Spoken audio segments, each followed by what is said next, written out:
Good afternoon, Prof, and good afternoon, everyone. Today, I will be discussing about the introduction to financial management, which is the week two assignment. So, my name is Charlotte Villones. I am taking the MBA 104, the financial management. So, to give you the overview of my discussion, let me give you the topics that I'm going to cover. Number one is the types of business, the tax environment, the depreciation methods, the MACRS system, the financial environment, the international financial environment, and the financial management structure. So let me start with the financial or the types of business. So in here, I have listed four types of business. Number one is the sole proprietorship. We all know that the sole proprietorship owned by only one person. It's a simple setup and there is a unlimited liability. And then with regards to the partnership, it is owned by two or more person, shared profits and risk. And then while the corporation, we have also the separate legal entity. There's a limited liability and it's easier to raise the capital. While the cooperative, it's owned by members. So there's a lot of members because it's composed of corporation or cooperative and it focuses on the shared benefits. So in the forms of business ownership, like strategic, financial, and managerial perspective, choosing a form business ownership is one of the most fundamental strategic decisions an entrepreneur or organization that makes. This decision affects risk exposure, control, taxation, capital raising, the governance, scalability, and the long-term sustainability. So these four common forms are the sole proprietorship, the partnership, corporations, or cooperative. So it represents different trades-off between the simplicity and then complexity, control and shared power, and risk and growth potential. For the sole proprietorship, the main or the core characteristics of the sole proprietorship is it is a business owned and controlled by one individual with no legal separation between the owner and then the business. It is the simplest and the most common form of a business ownership, especially for the startup and then the micro enterprises. The strategic advantages like ease of formation is there is a minimal legal requirements and low startup costs. So the full control or the all decisions are made quickly without the consultation. There is a direct profit retention where the all earnings go itself to the owner. Okay, but the key risk and limitation for the sole proprietorship is that the unlimited liability, the personal assets are fully exposed to business debts. Then the limited capital access is relies mainly on the personal savings or the borrowing, while the business continuity risk, business is usually ends with the owner. So to give the entire insight, although the sole proprietorship is appear as a small, they carry the highest personal financial risk per owner. So many corporate or many sole proprietorship collapse attract headlines, but statistically, the personal bankruptcies are more common among sole proprietorship because the liability is not ring fenced. So while for the partnership, the core characteristic of the partnership is that the partnership is owned by two or more persons who agree to share the profits, the losses, and then the management responsibilities. Partnerships can be general partnership or a limited partnership depending on the liability. But there is also a strategic advantage. The shared resource skills partnership bring complementary expertise, the risk sharing, financial and operational responsibilities are divided, and then the greater capital base are more funds than the sole proprietorship. So the key limitations and the risk here is that joint and several liability, like in general partnership, there's a conflict risk. Disagreement can disrupt operations. Agency issues, one partner's actions can legally bind others. So to give you the more insight about the partnerships, partnerships are often fail not because of losses, but because of success. Rapidly growth introduces disputes over the profit allocation, control, and long-term vision, the highlighting the importance of partnership agreements and then the governance structure. And that is the partnership. How about the corporation? The core characteristic of a corporation is a corporation is a separate legal entity. It is distinct from its owner, like the shareholders. It can own assets, incur liabilities, enter contracts, and sue or be sued its own name. So there is also a strategic advantage with regards to corporations. The liability is a shareholder's personal asset are protected, the ease of raising capital, the shares, the bonds, and the public markets. The perpetual existence, company continues regardless of ownership changes, and professional management separation of ownership and control.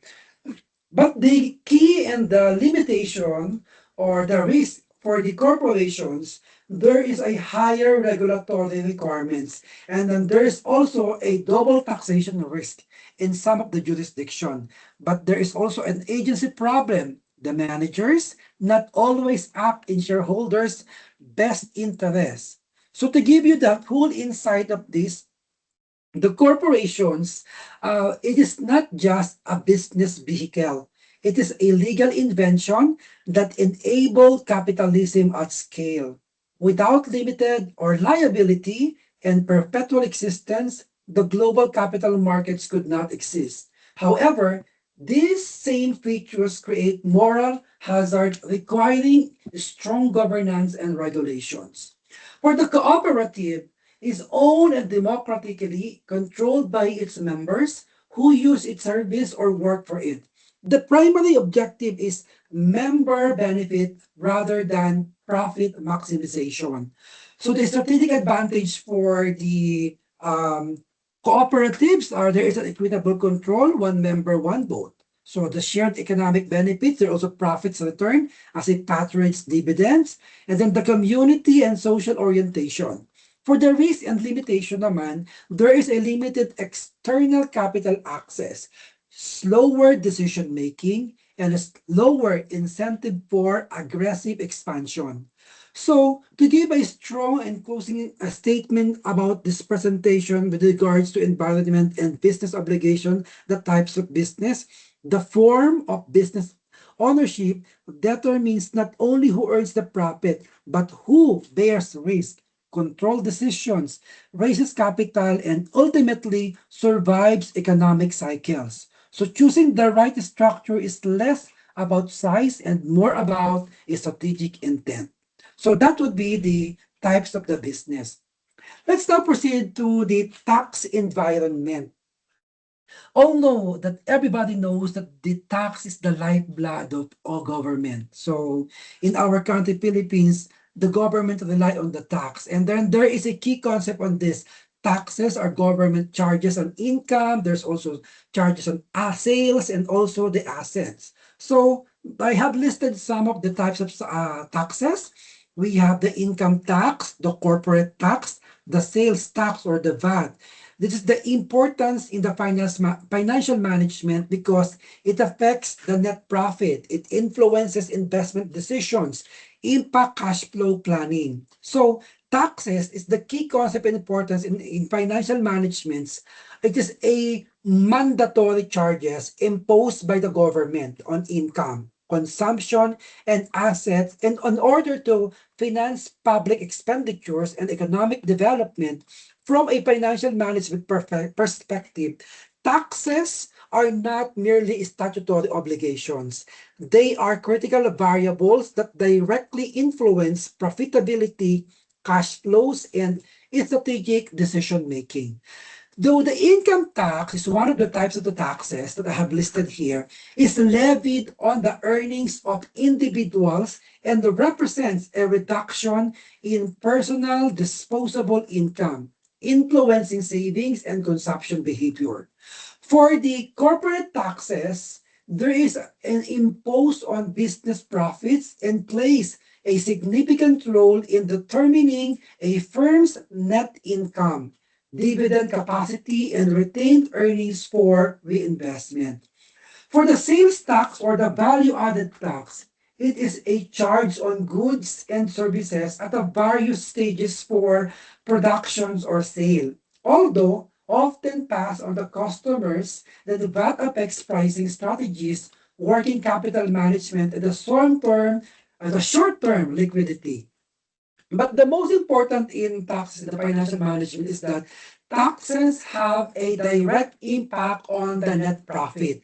As they reduce earnings available to owners and to shareholders, its effective tax management therefore becomes a legitimate financial strategy aimed at maximizing after-tax return. So, taxes also influence investment decisions.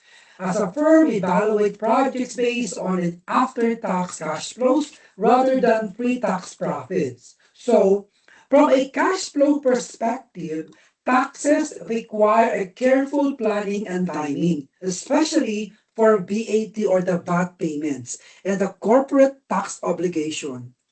Poor tax planning can create liquidity pressure even for a profitable firms, highlighting the importance of aligning tax payment with cash inflows. So to give you to sum up about this tax environment, while tax do not create value, effective tax planning preserves value by improving after-tax profitability, strengthening cash flows, and supporting better strategic decisions. So that would be the tax that a concept especially applied to the Philippine taxation. In the Philippines or in our country, taxes are compulsory government charges. It imposed on income, business transactions, and assets to fund public services such as infrastructures, healthcare, and education. As far as we have discussed during our review in our brokerage exam and appraisal exam, there is a 1% tax that going to the education or the special education fund. So from the financial perspective, the Philippines or in our country, taxes represent a controllable cost through planning and not merely statutory expense. So in the Philippine settings, we know that income tax applied to individual and the sole proprietorships. We have also what we call under the train law, where the personal income tax rates were revised to increase the disposable income for low and middle income earners. Like for the financial management, there is an effect like take home pay consumption, the savings and investment capacity, and the business owner compensation. Okay, and that would be the insight for the tax environment. And for you to know, and everybody knows that value added tax is a 12% consumption tax imposed on the sale of goods and services in our country. All the VAT or the VAT is generally passed on to the customers, but it is significantly affects pricing strategies, working capital management, cash flow, timing, and the output VAT versus the input VAT. So that would be the insight of this tax environment. And let's now proceed with these things, the depreciation asset cost recovery. So in depreciation, it is a systematic allocation of the cost of tangible fixed asset over their useful lives. So reflecting wear and tear, obsolescence, and the usage, depreciation is recognized both for financial reporting, like in the Philippine Financial Reporting Standard or the PFRS, and for the tax purposes under the National Internal Revenue Code. So here, I have listed the depreciation methods and then the financial impact. We have here the straight line method that talks about the equal depreciation each year and the simple and common.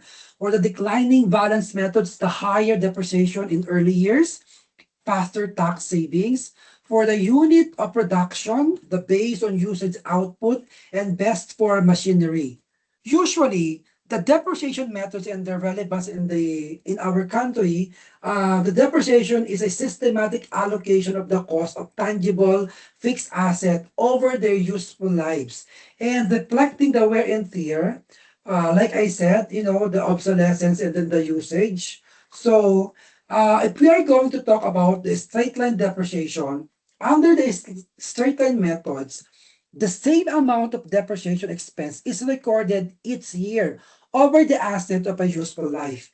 This method is widely used in our country because it is simply transparent and compliant with the PFRS. So relevance into our Philippine setting or in our country, the commonly applied to buildings, office equipment, and the vehicles, and also provide stable expenses on the predictable net income, prepared for business, prioritizing simplicity and consistency, and then the reporting. For declining balance method, the declining balance methods record higher depreciation expenses in the early years of an asset life and lower expenses in later years. This reflects the reality that many assets are more productive or experience faster the wear and when new.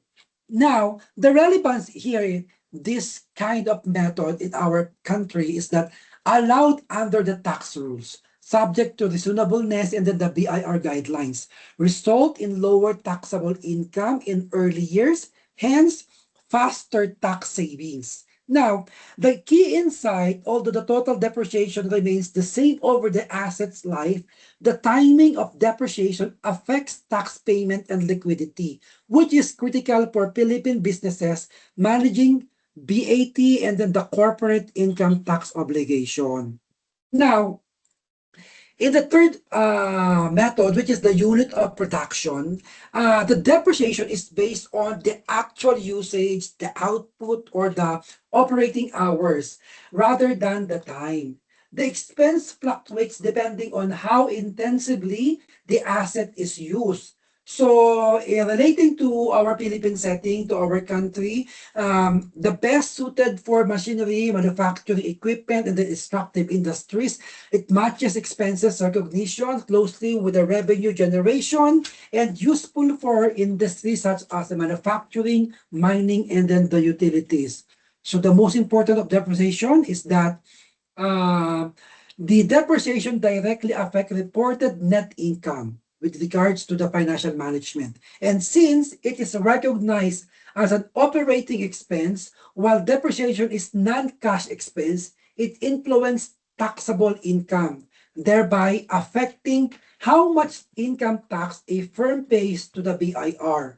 From an investment decision perspective, the Philippine firms evaluate projects using after-tax cash flows, where depreciation provides tax shields that improves project viability. Different depreciation methods that can therefore change investment rankings even when revenues are the same.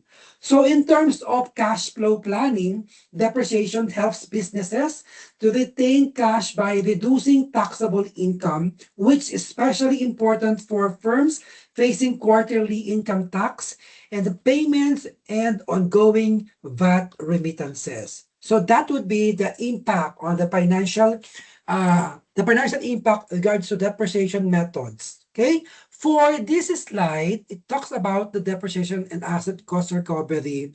We are going to talk about the modified accelerated cost recovery system or the MACRS.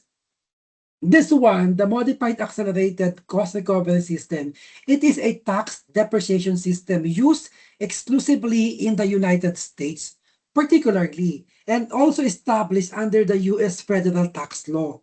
So it allows businesses to recover the cost of depreciable assets through accelerated depreciation, meaning larger depreciation deductions are taken into the early years of an asset life and a smaller deduction in a later years. So the concept of a purpose of the MACRS is that it is a mandatory tax depreciation system in the United States for most business use tangible assets. Now, introduced under the U.S. Tax Reform Act of 1986, based in my research, that MACRS replaced older depreciation systems to simplify compliance and accelerate cost recovery for capital investment. The MACRS is based on the economic consumption or the economic assumption that assets lose more value in their earlier years of use. As such, it allows larger depreciation deduction in the initial years and a smaller deduction in the later years, improving cash flow for businesses and acting as a fiscal incentive for investment.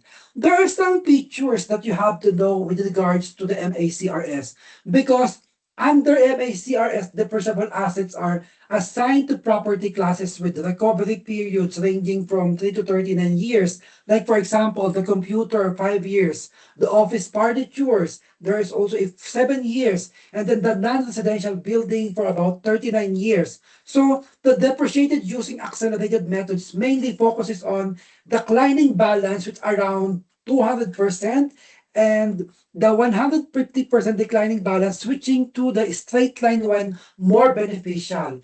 And the other one is the subject to conventions like yung half year, mid-quarter, or the mid-month, that they standardize first year depreciation regardless of the acquisition date.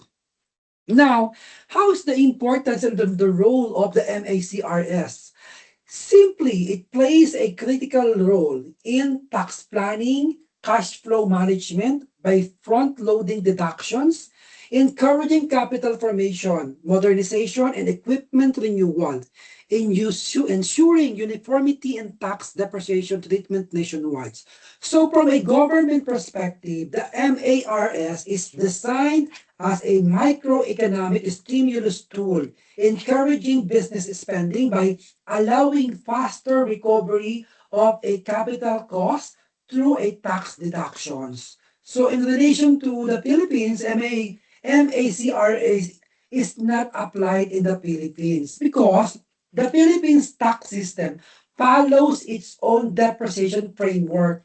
Diba? There is a National Internal Revenue Code, which is the NIRC as amended, and there is an administered by the Bureau of Internal Revenue.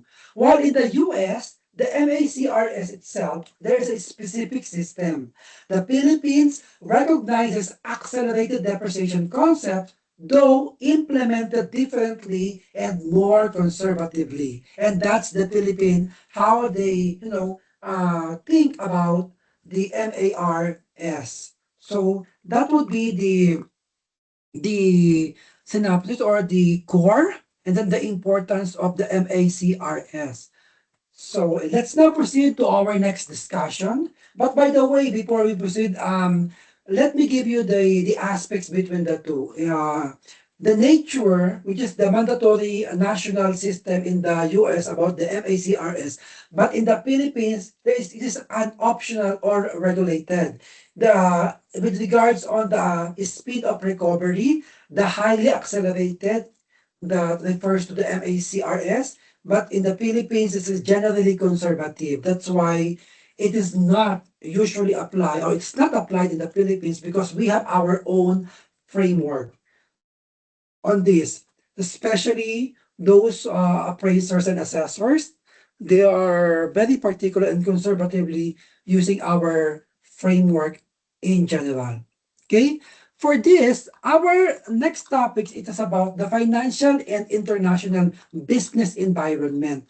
So this topic, it refers to the overall system in which a financial institutions and the financial markets operate, facilitating the flow of funds between savers and then the borrowers in the economy. So it provides the framework that enables businesses, governments, and the individuals to obtain and invest financial resources efficiently.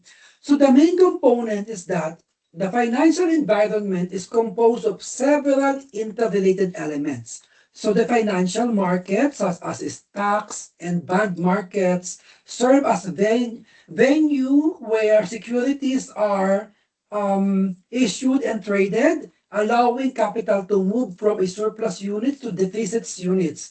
And the financial institutions, including banks and then the investment firms, act as a intermediaries that mobilize savings and allocate credit.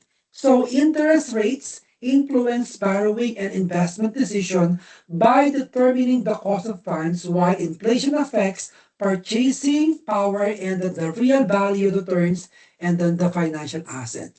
So what is the importance here is a well-functioning financial environment is essential because it supports capital raising, enabling firms to finance operations, expansion, and long-term investment.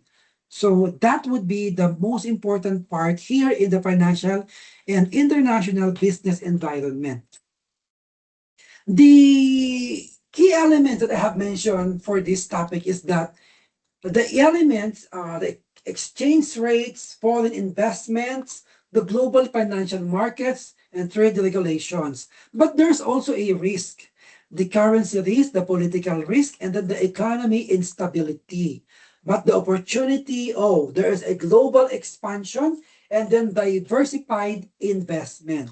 So that's the good element for these topics. Okay.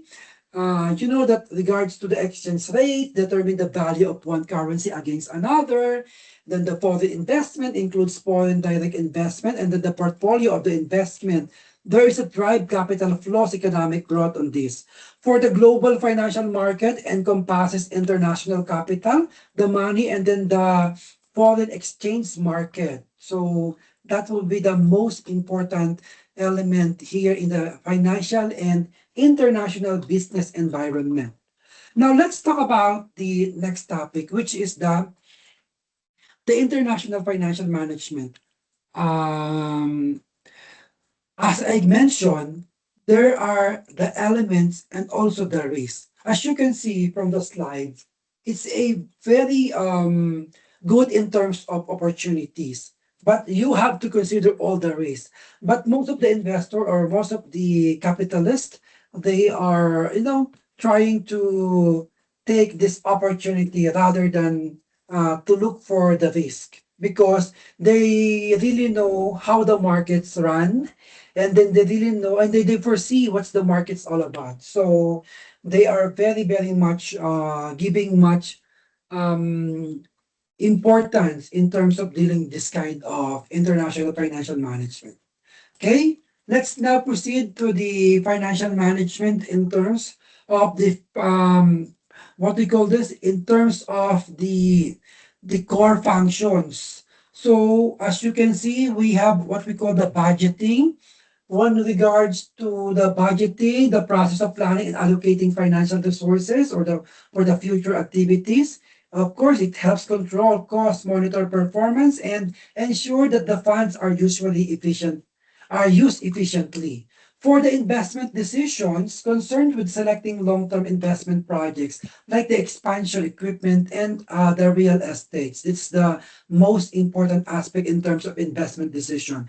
And then the insured funds are invested in projects that generate maximum returns and then the long-term value. For the financing decisions, it focuses on determining the optimal mix of debt and equity to fund operations and investment. For the financial reporting, it involves the preparing and presenting financial statements like income statement, the balance sheet, and then the cash flow, and also provides the transparency for the stakeholders and supports decision making and then the compliance. For the risk, or not risk, it's for the risk management, it identifies and manages financial risk such as your market risk, credit risk, and liquidity risk uses strategies like hedging, diversification, and internal controls to protect the asset and ensure stability. So, to give you the overall insight for this, the budgeting turns to the guides, investment, and financing for the investment decision or for the investment, generate return. And then for the financing, there's a funds operation. For reporting, it tracks performance, and the risk management is to protect the value. For the next slide, let's talk about the structure which I made. There is a flow chart here, but I have to give you the structure. For the financial management, I have listed that I mentioned a while ago, the budgeting, the investment financing, and then the financial reporting. So for the budgeting, it plans company expenses and then the income. They have also the cost control and then also the forecasting. For the investment, there is the selection of profitable projects. And for the financing, as you can see, there is a loans and equity, the income statement, which under there is also income statement, the balance sheet. So there is a the source of funds regards to the debt or the equity. And for the reporting, the track financial performance. That's the most important. Okay. So to summarize, to conclude my report, my presentation, the financial management plays a critical role in ensuring the business success by guiding how financial resources are planned, allocated, and controlled. The key elements such as taxation and the depreciation directly influence profitability as they affect net income and cash flow. So moreover, the financial environment, both local and international, shapes strategic decision making, requiring businesses to adapt to market conditions, regulations, and economic changes. So it is a well-structured financial management team enhances organizational efficiency and strengthen internal control and support sustainable growth. And that would be all. Thank you. And I would like to give credit to the references that I have looked regarding this presentation. Thank you so much and have a nice day.